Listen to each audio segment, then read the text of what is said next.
Hey everyone, Zane with you, and today we'll show you how to auto scroll Instagram Reels. Okay, the first thing that you should do is to simply go and open your iPhone. Then you want to go and click on settings. Then you want to scroll down till you find here accessibility, navigate to it, and you want to go and scroll down till you get here to this section, physical and motor. Go and select voice control, then enable the first option as you can see. After that, after enabling this option, go and click on customize commands.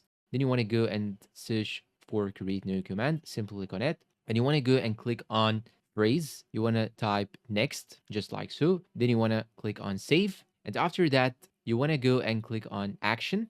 And after you go to action, click on run custom gesture. Then you want to go and swipe up in this section, just like so. Then you want to go and hit the save button on the top right side. And now you want to go and click on save on the top right side. Then go back, go to applications, then choose Instagram or whatever application that you want to do this action on. And now let me open Instagram and I will say next and it will do the swipe automatically. And that's all for today's video. If you find it helpful, please support us with like, subscribe, comment, share. Thank you for watching and goodbye.